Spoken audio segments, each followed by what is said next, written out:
बिस्मिल्लाहिर्रहमानिर्रहीम। तो स्टूडेंट्स अभी हम डिस्कस करेंगे कोऑर्डिनेट्स इन वेक्टर स्पेस। ठीक है, तो डेफिनेशन चेक कर लेते हैं इसकी।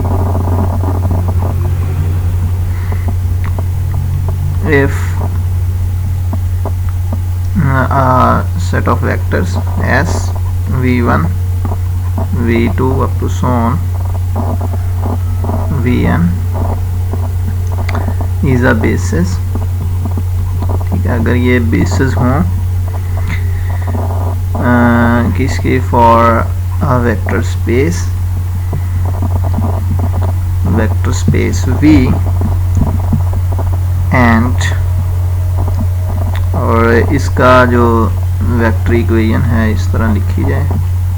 ये हमने बहुत दफ़ा डिस्कस प्रीवियस लेक्चर में कर लिया है। Up to so on cn vn is the expression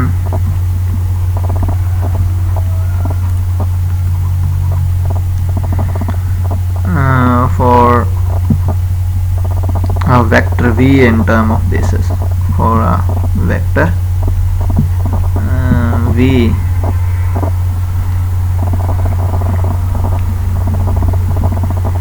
in term of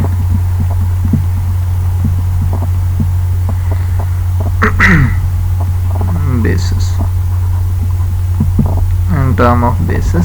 s, right? Then scalars, हमारे पास स्केलर्स हैं कौन से c1 c2 up to so on cn are called, इनको हम कहेंगे आर कॉल्ड कि ये हमारे क्या हैं coordinates of v, coordinates of v। ठीक है, तो v relative to basis space, v relative to basis s। ठीक है, इसके रिलेटिव हैं बेसिस s के। तो नेक्स्ट जो है स्टूडेंट्स वो है हमारे पास coordinate vector of v relative to s denoted by this. तो इसकी नोटेशन क्या है, नोटेशन को देख लेते हैं। नोटेशन है हमारे पास v of s that is equal to c1 c2 c3 up to so on cn। ठीक है, ये coordinate of vector of v relative to s। ये माना बिल्कुल पॉलिनोमियल के लिए हमारे पास क्या आता है c0 c1x c2x square up to so on cn x raise to the power n। ठीक है, पॉलिनोमियल के लिए इसको देखना है, जिसको a पार्ट कह देते हैं। b पार्ट में हमने देखना है जी कोऑर्डिनेट ऑफ मैट्रिसेस m22। ठीक है, a b c n d। ठीक है, इसके लिए हमने इसकी कोऑर्डिनेट ऑफ अ वेक्टर इसका चेक करना है। ठीक है, तो सॉल्यूशन में है हमारे पास बिल्कुल आसान है इसका solution. p of x is express the polynomial as a linear combination. ठीक है, लीनियर कॉम्बिनेशन में हमने इसको प्रीवियस लेक्चर में भी देखा है। तो इसके सेट ऑफ वेक्टर हम क्या लिखते हैं 1, उसके बाद हमारे पास आता है x square x cube up to so on x raise to the power n। तो ये इसके सेट ऑफ वेक्टर हैं जिसको स्टैंडर्ड बेसिस भी हम कहते हैं। ठीक है, स्टैंडर्ड बेसिस ऑफ पॉलिनोमियल। ठीक है, ये तो होगी इसकी स्टैंडर्ड बेसिस। तो हमने एक्चुअली इसके कोऑर्डिनेट्स फाइंड करने हैं। तो कोऑर्डिनेट्स इसके क्या है, coordinates vector p relative to s।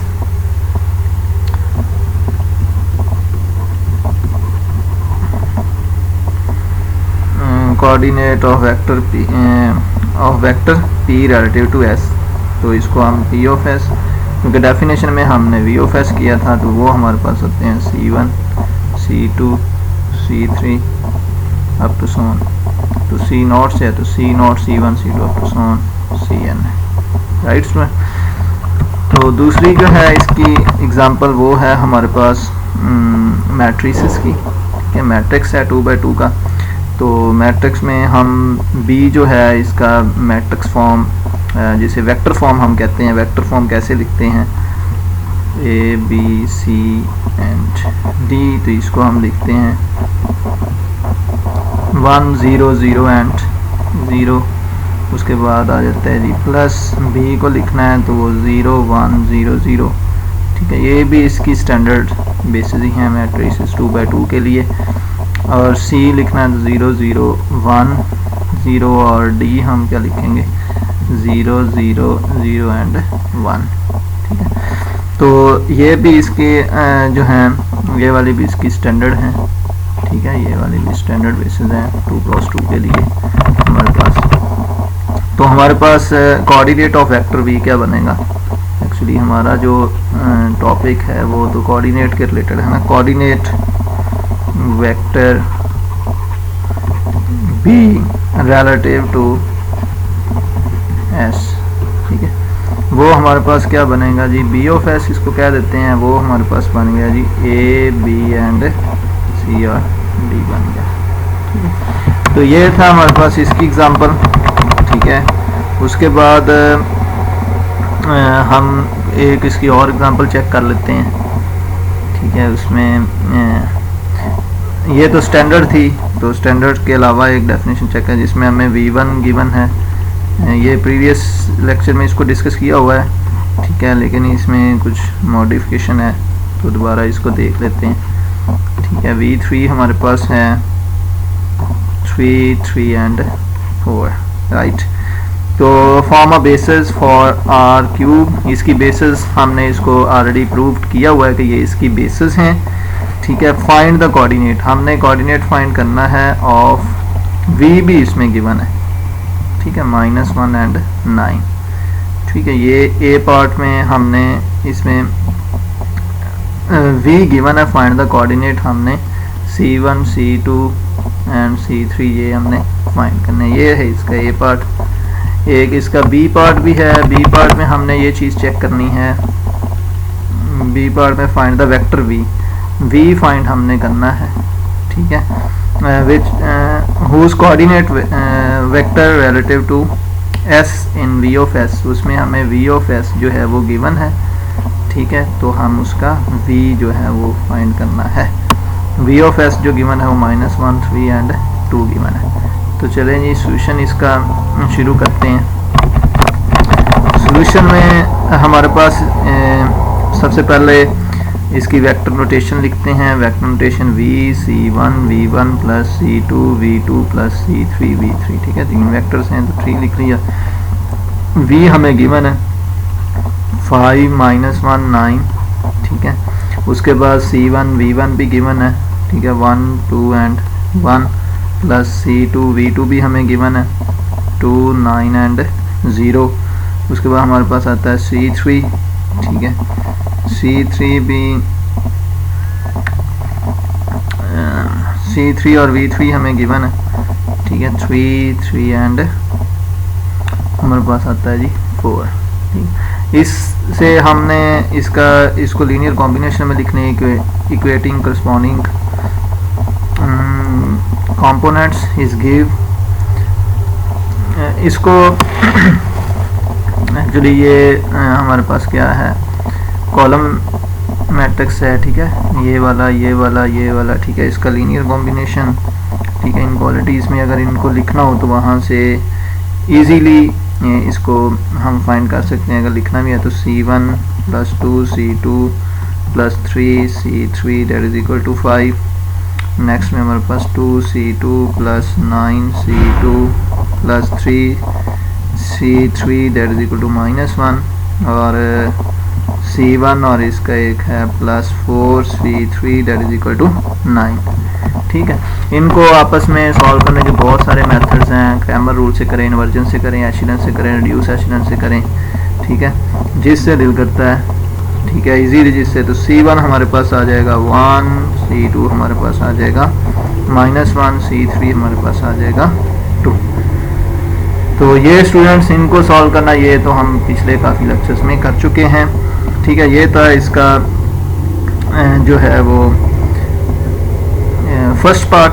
ठीक है, सेकंड पार्ट में हमें एक चीज़ गिवन है, वी हमने फाइंड करना है, जिसमें हमें जो है वी ऑफ एस जो है वो क्या है गिवन था। ठीक है, तो हमने वी फाइंड करना है। तो वी फाइंड करने के लिए हम V of S, definition of V of S लगाएंगे। ठीक है, और इसमें हमें गिवन क्या है -1। ठीक है, ये पिछली स्लाइड में मैंने इसको लिखा हुआ है 3v2 प्लस हमारे पास क्या है 2v3। ठीक है, ये हमें -1, 3 एंड 2 ये v ऑफ s हमें जो है वो क्या है गिवन है b में। हमने v फाइंड करना है, तो v कैसे फाइंड करेंगे, यहाँ ये आ जाएगा v -1, तो v1 की वैल्यू लगा देंगे। v1 की वैल्यू कितनी 1, 2 and 1 plus 3 into 2 9 and 0 plus हमारे पास क्या है 2 3, ये भी हमें गिवन है। ठीक है, बिल्कुल आसान सी कैलकुलेशन है इसकी। और इसको हम जब ऐड कर लें, इसको मल्टीप्लाई इसके साथ करें, इसको इसके साथ करें, इसको इसके साथ करें, फिर इनको करस्पॉन्डिंग जो हैं कंपोनेंट्स उनको क्या कर लें ऐड कर लें, तो ये हमारे पास आ जाएगा 11 31 और ये हमारे पास क्या आ जाएगा 7। ठीक है, इस तरह ये फाइंड हो जाएगा। तो ये था स्टूडेंट्स टॉपिक कोऑर्डिनेट्स का। ठीक है, कोऑर्डिनेट इन अ वेक्टर स्पेस, ठीक है, उनको कैसे डिस्कस करते हैं। अब इसका जो एक और टॉपिक हमने डिस्कस करना है, ठीक है, इसी लेक्चर के अंदर, वो है हमारा बहुत इम्पोर्टेंट है एग्ज़ाम के पॉइंट ऑफ व्यू से, डिमेंशन का है। ठीक है, तो डिमेंशन को अभी आज स्टार्ट करेंगे, कुछ इसमें एग्जांपल करेंगे, फर्दर भी इसको लेके चलेंगे। ठीक है, डायमेंशन देखते हैं जी, डायमेंशन में क्या क्या चीज़ें हैं। ठीक है, इसकी असल डेफिनेशन है, उस पर फोकस करना है। ठीक है, डेफिनेशन इसकी बहुत इम्पोर्टेंट है। ठीक है, तो डायमेंशन में ये डेफिनेशन इसकी है, the definition of the finite dimensional, चले लिख देता हूँ, the dimension of a finite dimensional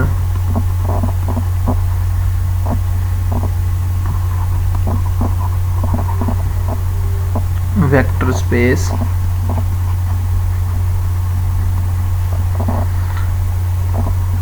finite dimensional vector space V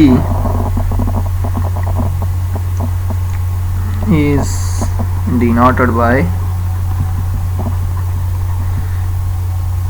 dimension of v। ठीक है, इसको डायमेंशन ऑफ v से डिनोट करते हैं। Define the number of vector, इसकी एक्चुअली जो डेफिनेशन शुरू हो रही है वो यहाँ से हो रही है। ठीक है, जो याद रखने वाली है, is defined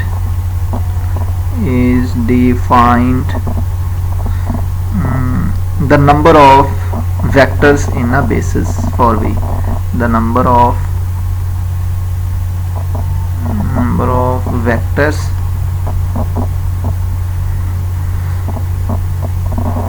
in a basis for v। ठीक है, v में तो number of vectors in a basis.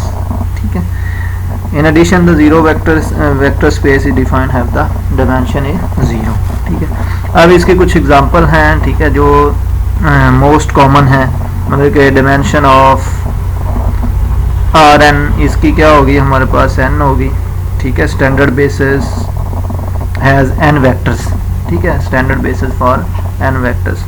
Dimension हमारे पास पॉलिनोमियल की अभी डिस्कस किया है प्रीवियस स्लाइड्स में हमने, n+1 होगी, the standard basis has n+1 vectors. ठीक है, उसके बाद डायमेंशन ऑफ mn, इसको फर्दर भी काफ़ी इस पर डिबेट करनी है। ठीक है, नेक्स्ट लेक्चर्स में mn पे। ठीक है, तो mn इसकी डायमेंशन होगी, standard basis has mn vectors. ठीक है, अब जी इसकी एग्जांपल कर लेते हैं। ठीक है, एक किस तरह कैलकुलेट करते हैं। ये डायमेंशन ऑफ सॉल्यूशन स्पेस के लिए है, मतलब कि सॉल्यूशन स्पेस की डायमेंशन क्या होती है। ठीक है, ये है हमारे पास, इसकी डिफरेंट टाइप्स हैं। ये हमारे पास जो है ये जो हम अभी करने जा रहे हैं, ये एग्जांपल इसकी पहले देखते हैं। ये है dimension of a solution space के लिए, ठीक है। इसमें हमें एक सिस्टम गिवन है x1 प्लस 3x2। ये आप लोगों ने पहले भी इसको पढ़ा हुआ है, इसी सिस्टम को, इसी सिस्टम की हमने आज जो है वो डायमेंशन देखनी है। x5 that is equal to 0, ठीक है। 2x1 plus 6x2 minus 5x3 minus 2x4 plus 4x5 minus 3x6, ठीक है, इज इक्वल टू 0। ये हमारे पास है 5x3 plus 10x4 plus 15x6 that is equal to 0। Homogeneous 2x1 plus 6x2 plus 8x4 plus 4x5 plus 18x6 that is equal to 0, right. तो student ये हमारे पास एक सिस्टम है, ठीक है। तो इस सिस्टम का हमने जो सॉल्यूशन फाइंड करना है उसकी हमने डायमेंशन बतानी है, ठीक है। ये हमने इसकी जो सॉल्यूशन फाइंड करना है ना, उसकी डायमेंशन हमने बतानी है, ठीक है। तो चलें जी, इसको शुरू करते हैं। सॉल्यूशन लिख लेते हैं, ठीक है। तो ये इसका क्या लिखें, मैट्रिक्स फॉर्म में लिखें। मैट्रिक्स फॉर्म के बाद इसकी एशिलन फॉर्म बनवा लें। एशिलन फॉर्म तो हमने काफ़ी दफ़ा बनाई है, ठीक है। वो आप सब लोगों को इसका पता है कैसे बनाते हैं, ठीक है। इसकी बेसिस फाइंड करनी भी बताई हुई है, ठीक है। बेसिस फाइंड करने की डायगोनलाइजेशन जब हमने सीखी थी तो लेक्चर भी पढ़े हुए हैं, ठीक है, वो आप देख सकते हैं। तो इसकी बेसिस फाइंड तो इधर मैं नहीं करूँगा, जस्ट लिखूँगा इसको, ठीक है। x1 जो है वो हमारे पास आ जाएगा -3r माइनस 4s और -2t, ठीक है। और x2 हमारे पास आ जाएगा r, और ये आपस में चेंज भी हो सकते हैं, इसमें कोई भी आप कंसीडर करें। s3 हमारे पास आ जाएगा -2s और x4 हमारे पास आ जाएगा s, ठीक है। और x5 जो है वो हमारे पास आ जाएगा t, और x6 जो है वो हमारे पास आ जाएगा 0, ठीक है। जब आप इसकी एशिलन फॉर्म बनवाएंगे तो ये डिपेंडेंट होंगे, ठीक है। मीन ये x1 इन फॉर्मेट ऑफ आपके पास आ जाएगा x3 x4 एंड x5, ठीक है। इस तरह ये x2 जो है ये अदर वेरिएबल के डिपेंडेंट आ जाएगा, ठीक है। ये सारा कुछ हमने सीखा हुआ है डायगोनलाइजेशन मैट्रिसेस में, ठीक है। तो ये आपने इसकी सबसे पहले लिखनी है, ठीक है। उसके बाद इसको हमने अगर मैट्रिक्स फॉर्म में लिखना हो तो मैट्रिक्स फॉर्म में भी लिख सकते हैं, वैसे अगर लिखना हो तो इस तरह भी लिख सकते हैं। x2 x3 x4 कितने वेरिएबल यूज़ हो रहे हैं, 6 यूज़ हो रहे हैं, तो इसको इस तरह लिख सकते हैं। पहले वाले की वैल्यू हमारे पास कितनी आई, -r 3r minus 4s minus 2t, ठीक है। और दूसरे की वैल्यू हमारे पास r है, उसके बाद हमारे पास -2s है, उसके बाद हमारे पास s है, t है, एंड देन हमारे पास क्या है, 0 है, ठीक है। ये इनकी करस्पॉन्डिंग हमारे पास क्या है, वैल्यूज़ हैं, ठीक। तो इनको मैट्रिक्स फॉर्म में भी लिख सकते हैं, ठीक है। मैट्रिक्स फॉर्म में लिखना है तो इसको मैट्रिक्स फॉर्म में लिख लेते हैं जी। ये है हमारे पास x1 x2 x3 x4 x5 and x6, ठीक है। ये इसको हम लिख सकते हैं जी और ये हमारा आ जाएगा -3, उसके बाद हमारा इसको 1 कह दें, ठीक है। 0 0 0 1 2 3 4 एंड 5 एंड देन हमारे पास 0 आ जाएगा, ठीक है। नेक्स्ट में हमारे पास आ जाएगा s, ठीक है, इसको लिख सकते हैं जी -4 0 -2 1 0 एंड 0। ठीक है, उसके बाद हमारे पास आता है जी t को लिख सकते हैं हम। ठीक है, t को भी लिख सकते हैं, 2 आ जाएगा 0 0 0 0 एंड 0। उसके बाद यही है हमारे पास। ठीक है, ये 3 है, 3 ही हमारे पास जो हैं वो क्या हो रहे हैं, इन्वॉल्व हो रहे हैं जो हमारे पैरामीटर्स हैं। ठीक है, डिपेंडेंट के लिए। तो अब देखें इसकी ये जो है, इसको हमने अगर आपने वो प्रीवियस लेक्चर देखे हो तो उसमें हमने इसको P1 कहा था, इसको P2 कहा था, इसको P3 कहा था। ठीक है, ये इसकी बेसिस हैं। ठीक है, these are the basis, P1 P2 P3 are the basis. ठीक है, ये इसकी जो है वो हमारे पास बेसिस है, वरना हमने आइगन स्पेसेस का नाम दिया था। ठीक है, ये इसकी बेसिस हैं और ये इसका क्या है, सॉल्यूशन है। और ये जो है हमारी बेसिस, ये क्योंकि हमारा जो इसका क्या है सॉल्यूशन है, इसको नाम हम देते हैं दस the solution space has a dimension 3। ये कितनी बेसिस हैं, ठीक है 3 हैं, तो इसकी हम क्या कह देंगे, डायमेंशन हमारे पास कितनी है, डायमेंशन है हमारे पास इसकी 3, राइट स्टूडेंट्स। ठीक है, 3 इसकी बेसिस हैं जिससे ये हमारे पास पूरी स्पेस जो है वो जनरेट हो रही है। तो इसको हम नाम देंगे, ये हमारे पास क्या है, इसकी डायमेंशन क्या है, 3 है। और ये आपस में अगर इनको चेक भी करना हो तो ये लीनियरली इंडिपेंडेंट होंगे। ठीक है, इनका डिटर्मिनेंट है वो भी 0 नहीं आएगा। ठीक है, और इनमें यूनिक सॉल्यूशन जो होगा वो एग्जिस्ट करेगा। तो ये था आज का टॉपिक। तो स्टूडेंट्स आपको ये अंडरस्टैंड हो गया होगा। ठीक है, फिर भी क्वेश्चन हो तो आप कमेंट कर सकते हैं।